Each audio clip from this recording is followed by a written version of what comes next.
আকাশে ভাসমান বিমানের দরজা জানলা থাকে সম্পূর্ণ বায়ুরোধী, তবুও যাত্রীরা কিভাবে পান অক্সিজেন? কিভাবে বা নিয়ন্ত্রণ করা হয় বিমানের অভ্যন্তরীণ তাপমাত্রা? আকাশপথের বিমান নিয়ে মানুষের যেন আগ্রহের শেষ নেই। বিস্ময়কর এই বাহনই একসময়ের মাসের পর মাস যাতায়াতের সময়টিকে নামিয়ে এনেছে মাত্র কয়েক ঘন্টায়। বৈশ্বিক অর্থনীতি আর ব্যবসা বাণিজ্য এর অবদান অনেক। তবে এই প্রযুক্তি দাঁড় করাতেও কম খাটুনি খাটতে হয়নি বিজ্ঞানীদের। শুধু আকাশে উড়াই নয়, নিশ্চিত করতে হয়েছে যাত্রীদের স্বাস্থ্য নিরাপত্তাও। প্রয়োজনীয় অক্সিজেন কিংবা সহনশীল তাপমাত্রা, এই দুটি বিষয় নিয়েই করতে হচ্ছে বিশদ গবেষণা। বিমানে যাত্রা করার আগে এখনো অনেকের মনেই প্রশ্ন জাগে, সহনশীল তাপমাত্রাই বা রাখা হয় কিভাবে? যাত্রীদের নিরাপত্তায় বাড়তি কি কি ব্যবস্থা থাকে বিমানে? এসব প্রশ্নেরই উত্তর খুঁজবো এখনকার বিশেষ আয়োজনে।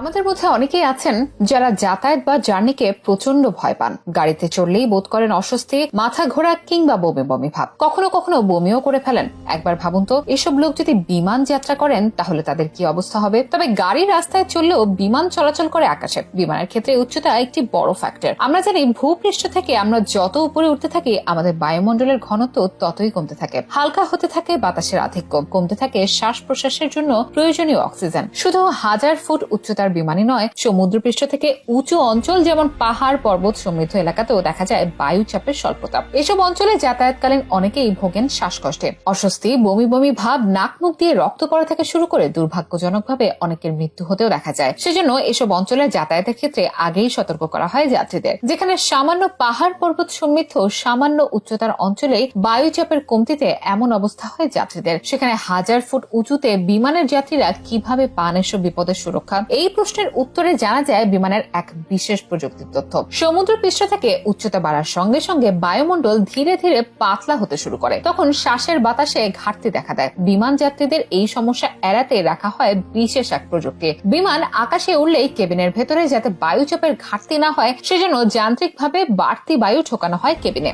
ওই বায়ুকে বলা হয় ব্লিড এয়ার। বিমান সেবিকারা এই পদ্ধতিকে বলেন কেবিন প্রেসারাইজড। বিমান ফ্লাই করার পূর্বে বিমান সেবিকা এই ঘোষণা দিয়ে থাকেন। উচ্চ চাপে সেই বাড়তি বায়ুকে ঢুকিয়ে দেওয়া হয় বিমানের কেবিনে। তার ফলে কেবিনে বায়ুর চাপ বেড়ে যায়। সেই চাপটা এমন ভাবে বাড়ানো হয় যাতে তা ভূপৃষ্ঠ বা সমুদ্রপৃষ্ঠে থাকা বায়ুমণ্ডলের চাপের সমান হয়। তার ফলে ভূপৃষ্ঠে বা সমুদ্রপৃষ্ঠে আমাদের যেমন শ্বাস নিতে অসুবিধা হয় না, আকাশে বিমানের কেবিনেও আমরা তেমনি স্বাচ্ছন্দ্যে শ্বাস নিতে পারি। আবার আকাশ থেকে নেমে এসে মাটি ছোঁয়ার সময় ধীরে ধীরে বাড়তি বায়ু বের করে দিয়ে কেবিনের এয়ার প্রেসার বা বায়ুচাপ স্বাভাবিক করে তোলা হয়। তবে এতেও যদি কোনো যাত্রী অস্বস্তি বোধ করেন তাহলে তার জন্য রাখা হয় স্পেশাল অক্সিজেন মাস্ক, যা থেকে 15 মিনিটের মতো অক্সিজেন নিতে পারেন সেই যাত্রী। একইভাবে তাপমাত্রাও যাত্রীদের জন্য একটি গুরুত্বপূর্ণ ফ্যাক্টর হয়ে থাকে। আকাশের বিভিন্ন স্তরে বিভিন্ন রকম তাপমাত্রা থাকলেও বিমানে যে বাতাস ঢোকানো হয় তার তাপমাত্রা 20 ডিগ্রির আশেপাশে রাখা হয়। আমরা যারা বাসা বাড়িতে যে এসি ব্যবহার করি সেটি হয়তো 43 ডিগ্রি তাপমাত্রাকে কমিয়ে 22 ডিগ্রি করে, কিন্তু বিমানের ক্ষেত্রে বেশিরভাগ সময়